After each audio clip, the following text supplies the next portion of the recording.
ఇటీవల ముగిసిన T20 world cup లో టీమిండియా ఛాంపియన్ గా నిలిచిన విషయం తెలిసిందే. రోహిత్ శర్మ సారథ్యంలోని భారత జట్టు 17 ఏళ్ల తర్వాత పొట్టి ఫార్మెట్ లో రెండోసారి జగజ్జేతగా నిలిచింది. ఈ గెలుపుతో భారత్ 11 ఏళ్ల సుదీర్ఘ అనంతరం ఓ ఐసీసీ ట్రోఫీ గెలిచింది.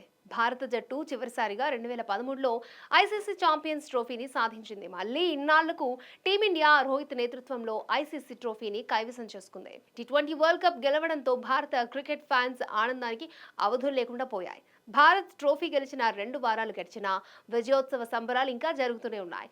తాజాగా భారత్ విజయానికి సంబంధించి కోల్కతాలో వేడుక జరిగింది.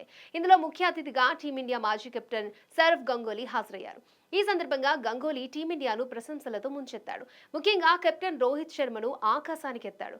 దాదా రోహిత్ గురించి మాట్లాడుతూ, కోహ్లీ కెప్టెన్సీ నుంచి తప్పుకున్న తర్వాత రోహిత్ ను కెప్టెన్ చేసింది నేనే. అప్పుడు నన్ను చాలా మంది విమర్శించారు. ఇప్పుడు రోహిత్ సారథ్యంలో టీమిండియా వరల్డ్ కప్ గెలవడంతో నన్నెవరూ నిందించడం లేదు. అయితే రోహిత్ ను కెప్టెన్ చేసింది నేనే అన్న విషయాన్ని మాత్రం అందరూ మర్చిపోయారని సరదాగా అన్నాడు.